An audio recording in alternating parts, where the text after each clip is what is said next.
नमस्कार दोस्तों, स्वागत है आपका आज के मुख्य समाचारों में। दोस्तों यहाँ पर आपको देखने को मिलेंगी सुबह से लेकर शाम तक की तमाम बड़ी खबरें मुख्य समाचार ब्रेकिंग न्यूज अपडेट्स के रूप में। तो दोस्तों आप सभी लोगों से रिक्वेस्ट है इस वीडियो को ज़्यादा से ज़्यादा लाइक और शेयर करें। तो दोस्तों सीधे चलते हैं आज की पहली बड़ी खबर की ओर। कोरोना की दूसरी लहर के लिए मद्रास हाईकोर्ट की इलेक्शन कमीशन को लताड़, कहा अफसरों पर लगना चाहिए हत्या का चार्ज। जी हां दोस्तों, देश में कोरोना वायरस की नई लहर के कारण हाहाकार मचा हुआ है। इसी मसले पर सोमवार को मद्रास हाईकोर्ट में सुनवाई हुई। हाईकोर्ट ने कोरोना की दूसरी लहर के लिए चुनाव आयोग को जिम्मेदार ठहराया है, क्योंकि चुनाव आयोग ने कोरोना संकट के बाद भी चुनावी रैलियों को नहीं रोका था। मद्रास हाईकोर्ट के चीफ जस्टिस एस बनर्जी ने सुनवाई के दौरान कहा कि चुनाव आयोग ही कोरोना की दूसरी वेव का जिम्मेदार है। कोर्ट ने कहा कि चुनाव आयोग के अधिकारियों पर अगर हत्या का मुकदमा चलाया जाए तो गलत नहीं होगा। अदालत में जब चुनाव आयोग ने जवाब दिया तो उनकी ओर से कोविड गाइडलाइंस का पालन किया गया, वोटिंग डे पर नियमों का पालन किया गया था। इस पर अदालत नाराज हुई और पूछा कि जब प्रचार हो रहा था तब क्या चुनाव आयोग दूसरे ग्रह पर था। दोस्तों अदालत ने इसी के साथ चेतावनी दी कि अगर 2 मई को कोविड से जुड़ी गाइडलाइंस का पालन नहीं हुआ और उसका ब्लूप्रिंट नहीं तैयार किया गया तो वह मतगणना पर रोक लगा देंगे। इसके बाद दोस्तों अगली बड़ी खबर, वैक्सीन की कीमतों को लेकर कई जगह से उठी आपत्ति। वैक्सीन बनाने वाली कंपनियों से सरकार ने दाम कम करने को कहा। जी हां दोस्तों, केंद्र सरकार ने सोमवार को सीरम इंस्टीट्यूट और भारत बायोटेक से कहा है कि वे अपने कोविड-19 टीकों की कीमत कम करें। सरकार ने इन दोनों कंपनियों को टीकों के दाम कम करने के लिए ऐसे समय कहा है जब विभिन्न राज्यों ने आलोचना करते हुए ऐसे बड़े संकट के दौरान मुनाफाखोरी पर आपत्ति जताई है। कैबिनेट सचिव राजीव गौबा की अध्यक्षता में हुई बैठक में टीके मूल्य निर्धारण के मुद्दे पर चर्चा की गई। अब उम्मीद है कि दोनों कंपनियां अपने टीकों के लिए संशोधित मूल्य निर्धारित के साथ सामने आएंगी। दोस्तों आपकी जानकारी के लिए बता दें, हैदराबाद स्थित भारत बायोटेक ने अपने कोविड-19 टीके कोवैक्सीन की कीमत राज्य सरकारों के लिए 600 रुपए प्रति खुराक और निजी अस्पतालों के लिए 1200 रुपए प्रति खुराक निर्धारित की है। वहीं पुणे स्थित सीरम इंस्टीट्यूट ऑफ इंडिया ने अपने कोविड-19 टीके कोविशील्ड की राज्य सरकारों के लिए 400 रुपए प्रति खुराक और निजी अस्पतालों के लिए 600 रुपए प्रति खुराक घोषित की है। वहीं दोनों टीके 150 रुपए प्रति खुराक की दर से केंद्र सरकार को उपलब्ध हैं। इसके बाद दोस्तों अगली बड़ी खबर, कोरोना की मार, वीके पॉल की 2 टूक, घर के अंदर भी पहने मास्क, बेवजह बाहर ना जाएं। जी हां दोस्तों, देश में कोरोना संकट से मचे कोहराम के बीच ऑक्सीजन और रेमडेसिविर के लिए हाहाकार है। कहीं बेड तो कहीं ऑक्सीजन के लिए लोग मदद की पुकार कर रहे हैं। ऐसी स्थितियों पर टिप्पणी करते हुए स्वास्थ्य मामलों पर नीति आयोग के सदस्य वीके पॉल ने कहा कि परिस्थितियां ऐसी है कि बिना जरूरत के बाहर न जाएं और घर के अंदर परिवार के साथ रहने पर भी मास्क का प्रयोग करें। मास्क पहनना बहुत जरूरी है। अपने घर पर लोगों को बुलाने से बचें। उन्होंने कहा कि मौजूदा परिस्थितियों में टीकाकरण कार्यक्रम को प्रभावित नहीं होने दे सकते। वास्तव में वैक्सीनेशन को बढ़ाया जाना चाहिए। उन्होंने कहा कि महिलाएं महामारी के समय भी वैक्सीन का टीका लगवा सकती हैं। इस बारे में बहुत सारे सवाल पूछे जा रहे हैं और इसका जवाब है हाँ, महामारी के समय भी महिलाएं वैक्सीन का टीका लगवा सकती है। टीकाकरण को टालने की कोई आवश्यकता नहीं है। इसके बाद दोस्तों अगली बड़ी खबर, मदद के लिए आगे आया Australian player. Australian pacer Cummins ने प्रधानमंत्री केयर फंड्स में 38 लाख रुपए किए दान। कहा भारत से प्यार करता हूं, यहां की हालत देखकर बेहद दुखी हूं। जी हां दोस्तों, ऑस्ट्रेलियाई उपकप्तान और कोलकाता नाइट राइडर्स के केआर से खेलने वाले तेज गेंदबाज पैट कमिंस ने कोरोना से जंग के लिए प्रधानमंत्री केयर्स फंड में $50,000 यानी कि करीब 38 लाख रुपए डोनेट किए हैं। उन्होंने यह पैसा भारत के अस्पतालों में ऑक्सीजन सप्लाई दुरुस्त करने के लिए दिए हैं। कमिंग्स ने कहा है कि आइसोलेशन में मौजूद लोगों के लिए आईपीएल एंजॉय करने का जरिया है। इससे हम उन्हें खुश रखने की कोशिश कर रहे हैं। दोस्तों डोनेशन का ऐलान करते हुए कमिंस ने सोशल मीडिया पर एक पोस्ट लिखा कि भारत एक ऐसा देश है जिससे मैं बेहद प्यार करता हूं। यहाँ के लोग काफी अच्छे और दयालु हैं। फिलहाल इन लोगों को कोरोना की वजह से काफी कुछ सहना पड़ रहा है। इससे मुझे कष्ट होता है। हम खिलाड़ियों के बीच भी मौजूदा हालात को लेकर काफी बातचीत होती है। इसके बाद दोस्तों अगली बड़ी खबर, कोविड-19 के खिलाफ रिलायंस फाउंडेशन की बड़ी पहल, मुंबई में की 875 कोरोना बेड की व्यवस्था। जी हां दोस्तों, रिलायंस फाउंडेशन ने कोरोना वायरस के खिलाफ चल रही लड़ाई में बड़ी पहल की है। इसके तहत फाउंडेशन ने मुंबई में कोरोना मरीजों के लिए 875 बेड की व्यवस्था की है। साथ ही 100 नए आईसीयू बेड भी तैयार किए हैं। रिलायंस फाउंडेशन के सहयोग से national sports club of India के सभी कोरोना मरीजों का मुफ्त इलाज किया जा रहा है। यही नहीं, 7 हिल्स के कोविड मरीजों का भी मुफ्त में इलाज हो रहा है। रिलायंस की तरफ से 7 हिल्स हॉस्पिटल में 45 आईसीयू बेड का इंतजाम किया गया है। साथ ही दोस्तों रिलायंस फाउंडेशन ने वर्ली में 650 बेड वाली कोविड केयर की व्यवस्था भी की है। इसके बाद दोस्तों अगली बड़ी खबर, बंगाल में 7वें चरण के दौरान 75% से ज्यादा हुआ मतदान। वोट डालने के बाद सीएम ममता बनर्जी ने दिखाया जीत का निशान। जी हां दोस्तों, पश्चिम बंगाल विधानसभा चुनाव के 7वें चरण में सोमवार को 34 सीटों पर वोटिंग हुई। कोरोना महामारी के बीच वोटिंग के दौरान वोटरों में जबरदस्त उत्साह देखा गया और शाम 5:30 बजे तक 75.06% लोगों ने वोट डाले। इस चरण के दौरान 284 उम्मीदवारों की किस्मत का फैसला मतपेटी में बंद हो गया। दोस्तों 7वें चरण के दौरान मुर्शिदाबाद और पश्चिम वर्धमान जिलों के 9, दक्षिण दिनाजपुर और मालदा जिलों के 6 और कोलकाता दक्षिण के 4 सीटों पर वोट डाले गए। इसके बाद दोस्तों अगली बड़ी खबर, भारत को ऑक्सीजन और वेंटिलेटर के साथ पीपीई भेजेगा ऑस्ट्रेलिया।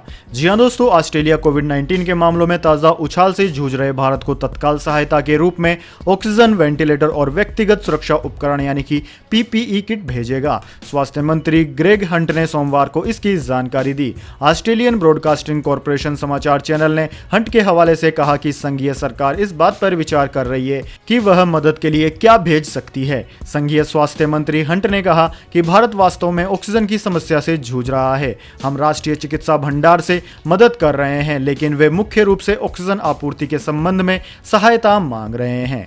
इसके बाद दोस्तों अगली बड़ी खबर, अमेरिकन एक्सप्रेस समेत 2 कंपनियों के खिलाफ आरबीआई ने लिया कड़ा एक्शन। अब जारी नहीं कर पाएंगी क्रेडिट कार्ड। जी हां दोस्तों, रिजर्व बैंक ऑफ इंडिया ने अमेरिकन एक्सप्रेस बैंकिंग कॉरपोरेशन और डाइनर्स क्लब इंटरनेशनल लिमिटेड के खिलाफ कड़ा एक्शन लिया है। ये बैंक 1 मई से अपने नए ग्राहकों को कार्ड जारी नहीं कर पाएंगे। आरबीआई ने डेटा स्टोरेज से जुड़े नियमों के उल्लंघन को लेकर यह प्रतिबंध लगाया है।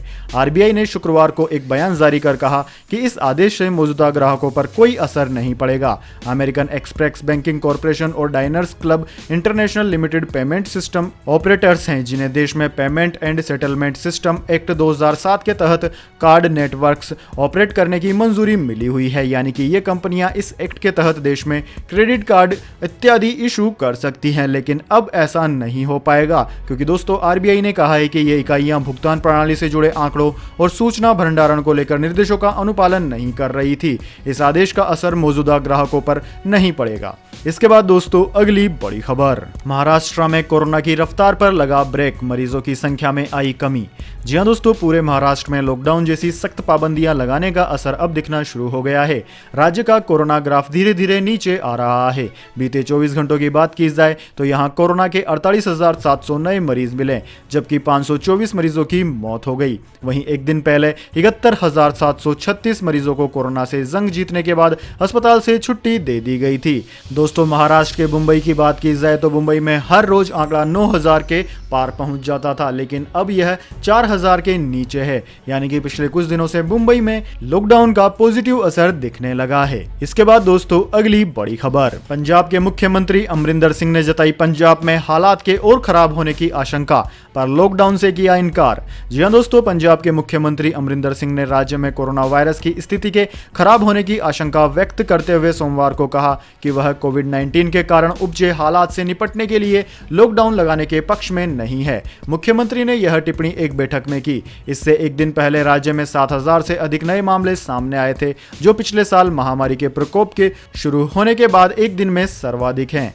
दोस्तों अमरिंदर सिंह ने बताया कि हालात और बिगड़ने का अंदेशा है, खासकर दक्षिण पंजाब में। उन्होंने कहा कि सिर्फ लुधियाना में रविवार को 1300 से ज्यादा मामले आए हैं। एक बयान के मुताबिक मुख्यमंत्री ने कहा कि मामलों में वृद्धि से निपटने के लिए कड़े उपाय किए जा रहे हैं, किंतु वह राज्य में लॉकडाउन का प्रस्ताव नहीं कर रहे हैं। उन्होंने कहा कि इससे आर्थिक परेशानियां आती है और प्रवासी मजदूरों का पलायन होता है। इसके बाद दोस्तों अगली बड़ी खबर, 18 मई तक चरम पर होगी कोरोना वायरस महामारी की दूसरी लहर, आईआईटी के वैज्ञानिकों ने बताया डरावना आंकड़ा। जी हां दोस्तों, दुनिया के कई देश कोरोना वायरस महामारी की दूसरी वेव से निपट चुके हैं। वहीं देश में कोरोना की दूसरी लहर का कहर जारी है। अप्रैल के महीने में लगातार रिकॉर्ड तोड़ नए मरीज मिल रहे हैं। भारत रोजाना नए आंकड़ों में अमेरिका को पीछे छोड़ चुका है। तो ऐसे में हर कोई जानना चाहता है कि आखिर ये दौर कब थमेगा। कोविड-19 को लेकर पूरी दुनिया में स्टडी और रिसर्च जारी है, जिसके तहत एक थ्योरी यह भी है कि पीक पर जाने के बाद स्थिति सामान्य होती है, यानी कि संक्रमण कम होने लगता है।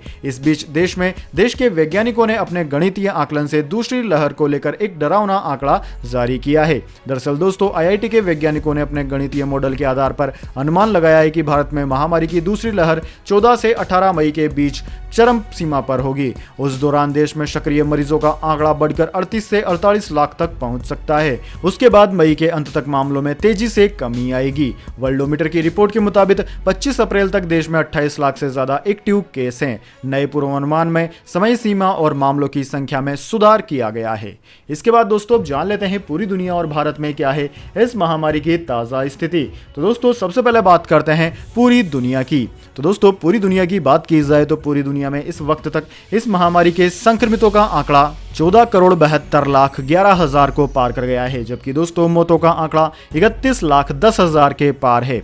दोस्तों इस महामारी से सर्वाधिक प्रभावित देशों की बात की जाए तो उनमें अमेरिका अव्वल है। अमेरिका में 3,21,00,000 से कहीं ज्यादा संक्रमित मरीज सामने आ चुके हैं, जिनमें से 5,71,000 से ज्यादा लोगों की मौत हो चुकी है।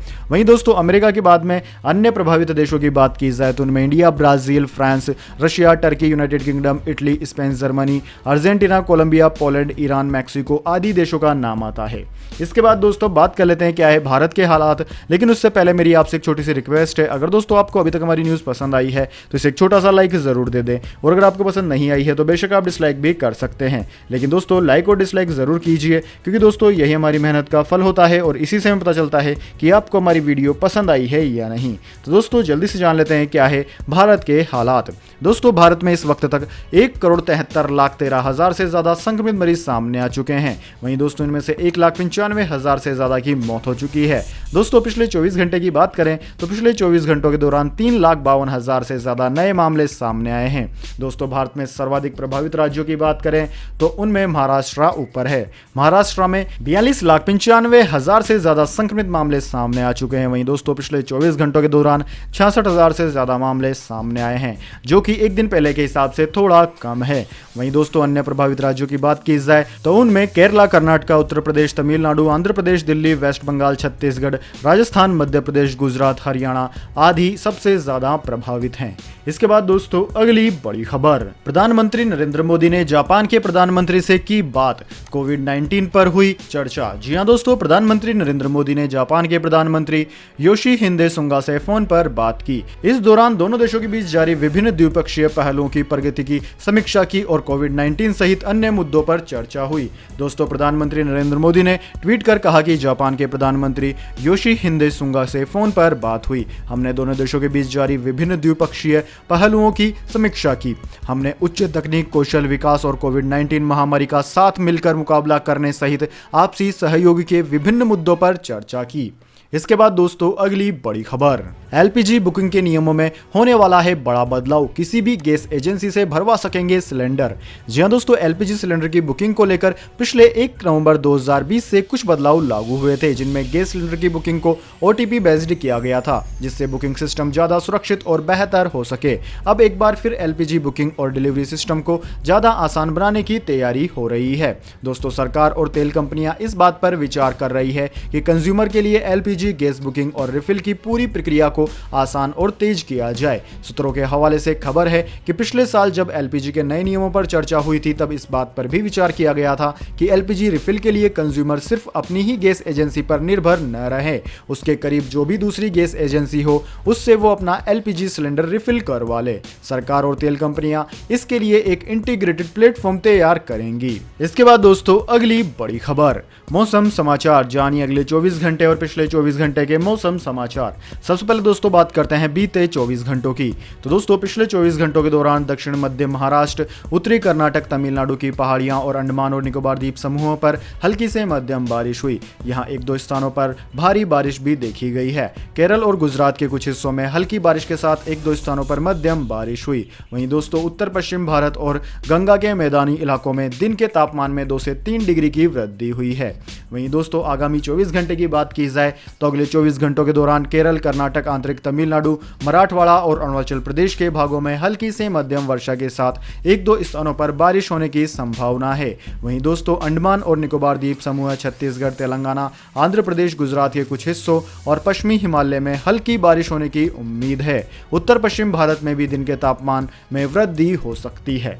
इसके बाद दोस्तों अगली बड़ी खबर, गोल्ड सिल्वर प्राइस टुडे, सस्ता हुआ सोना और चांदी। जी हां दोस्तों, सोने और चांदी की कीमतों में गिरावट हुई है। दिल्ली सराफा बाजार में आज सोना 81 रुपए की गिरावट के साथ 46,976 रुपए प्रति 10 ग्राम हो गया, जो कि दोस्तों पिछले कारोबारी दिन 47,057 रुपए प्रति 10 ग्राम पर था। वहीं दोस्तों चांदी की बात की जाए तो इस दौरान चांदी 984 रुपए गिरकर 67,987 रुपए प्रति किलोग्राम पर ट्रेंड कर रही थी। वहीं दोस्तों अंतर्राष्ट्रीय बाजार की बात की जाए तो ग्लोबल मार्केट में सोने का भाव 1779 अमेरिकी डॉलर प्रति औंस, जबकि चांदी का भाव 26.02 डॉलर प्रति औंस के करीब रहा।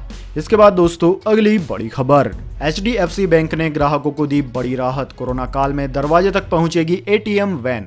जी हां दोस्तों, प्राइवेट सेक्टर के बैंक HDFC ने कोविड-19 के बढ़ते मामलों और देश के विभिन्न हिस्सों में लॉकडाउन जैसे प्रतिबंध लागू होने के मद्देनजर 19 शहरों में मोबाइल ATM की सुविधा उपलब्ध कराई है। बैंक ने एक बयान में कहा है कि मोबाइल ATM की सुविधा होने से आम लोगों को नकदी निकालने के लिए अपने क्षेत्र से बाहर नहीं जाना पड़ेगा। बयान में कहा गया है कि ग्राहक मोबाइल ATM के इस्तेमाल से 15 प्रकार के लेन देन कर सकेंगे। दोस्तों HDFC बैंक ने बताया कि ATM वैन की सुविधा 19 प्रमुख शहरों में उपलब्ध कराई गई है। इनमें मुंबई, चेन्नई, हैदराबाद, पुणे, लखनऊ, दिल्ली, लुधियाना जैसे 19 शहर शामिल किए गए हैं। इसके बाद दोस्तों अगली बड़ी खबर, जबलपुर हाईकोर्ट ने यूपी में ऑक्सीजन टैंकर रोकने पर केंद्र को लगाई फटकार, दिया आदेश। जी हां दोस्तों, जबलपुर हाईकोर्ट ने उत्तर प्रदेश में ऑक्सीजन टैंकर्स रोकने पर केंद्र को फटकार लगाई है। कोर्ट ने आदेश दिया है कि उत्तर प्रदेश में ऑक्सीजन टैंकर्स रोकने जैसी घटना दोबारा न हो, निर्बाध रूप से टैंकर्स का ट्रांसपोर्टेशन चलता रहे, ये देखना केंद्र सरकार की जिम्मेदारी है। बीते दिनों दोस्तों खबर आई थी कि ऑक्सीजन लेकर मध्य प्रदेश आ रहे टैंकर्स को उत्तर प्रदेश के गाजियाबाद, मोदीनगर और झांसी में अफसरों ने रोक दिया था। इस वजह से MP के सैकड़ों कोरोना मरीजों को समय पर ऑक्सीजन उपलब्ध नहीं हो पाई थी। कोर्ट इन्हीं मामलों की सुनवाई कर रहा था। कोरोना संक्रमण को लेकर मध्य प्रदेश हाईकोर्ट में जारी सुनवाई पर आज नई हस्तक्षेप याचिकाएं भी प्रस्तुत की गई। इनमें पूर्व महाधिवक्ता आनंद मोहन माथुर ने हाईकोर्ट के समक्ष उत्तर प्रदेश में रोके गए ऑक्सीजन टैंकरों के मसले को उठाया था। इसके बाद दोस्तों अगली बड़ी खबर, व्हाट्सएप एडमिन को राहत, मेंबर के किसी गलत पोस्ट के लिए एडमिन जिम्मेदार नहीं, बॉम्बे हाईकोर्ट ने कहा। जी हां दोस्तों, व्हाट्सएप पर ग्रुप बनाने वालों के लिए राहत की खबर है। अब उनके ग्रुप पर किसी मेंबर की ओर से गलत पोस्ट करने पर सीधे ग्रुप एडमिन को जिम्मेदार नहीं माना जाएगा। यह महत्वपूर्ण बात बॉम्बे हाईकोर्ट की नागपुर बेंच ने कही है। कोर्ट ने कहा है कि व्हाट्सएप ग्रुप में अगर कोई मेंबर गलत पोस्ट करता है तो उसके लिए ग्रुप के एडमिन को जिम्मेदार नहीं ठहराया जा सकता। अगर मेंबर की तरफ से पोस्ट किए मैसेज में एडमिन का कॉमन इंटेंशन नहीं है या पहले से तय किया गया मैसेज नहीं है तो इसके लिए एडमिन को जिम्मेदार नहीं माना जा सकता। मामले में सुनवाई करते हुए हाईकोर्ट ने जुलाई 2016 में 33 साल के एक व्हाट्सएप एडमिनिस्ट्रेटर के खिलाफ दायर केस खारिज कर दिया। इस फैसले के साथ कोर्ट ने कई व्हाट्सएप एडमिन की बड़ी टेंशन को भी कम कर दिया है। दोस्तों ग्रुप में जुड़े मेंबर से कई बार गलती से भी कोई गलत पोस्ट ग्रुप में शेयर हो जाती है। वैसे भी यह तय करना मुश्किल होता है कि कौन सा मेंबर कब क्या पोस्ट कर दे। इस वजह से कोर्ट ने यह फैसला सुनाया। दोस्तों जजों ने यह कहकर अपना फैसला सुनाया कि जब कोई शख्स व्हाट्सएप ग्रुप बनाता है तो उसे पहले से इस बात की जानकारी नहीं होती है कि कौन सा मेंबर क्या मैसेज पोस्ट करेगा, इसलिए एडमिन को किसी ग्रुप पोस्ट के लिए जिम्मेदार नहीं माना जा सकता। इसके साथ ही गोंदिया जिला मजिस्ट्रेट के पास दायर याचिका भी कोर्ट ने खारिज कर दी। तो दोस्तों यह थी आज की तमाम बड़ी खबरें। इसके बाद दोस्तों बारी आती है आज के माइंड क्विज क्वेश्चन की। जी हाँ दोस्तों, एक आसान से सवाल का जवाब देकर आप जीत सकते हैं एक अमेजिंग सरप्राइज गिफ्ट हमारे यूट्यूब चैनल की ओर से। तो दोस्तों आज का सवाल आपकी स्क्रीन पर आ चुका है। भारत के संविधान निर्माता डॉक्टर भीमराव अंबेडकर ने अपने जीवन के अंतिम दिनों में कौन सा धर्म अपना लिया था? जी हाँ दोस्तों, अगर आप जानते हैं इस सवाल का जवाब तो जल्दी से कमेंट बॉक्स में लिख दीजिए। अगर दोस्तों आपका जवाब होता है एकदम सही और आप चुने जाते हैं लक्की विजेता के रूप में तो आपको मिल सकता है एक अमेजिंग सरप्राइज गिफ्ट हमारे यूट्यूब चैनल की ओर से। तो दोस्तों जल्दी से अपना उत्तर कमेंट बॉक्स में लिख दीजिए, वीडियो को लाइक कर लीजिए और चैनल को सब्सक्राइब करके बेल आइकन भी दबा लीजिए। धन्यवाद। वंदे मातरम। जय हिंद, जय भारत।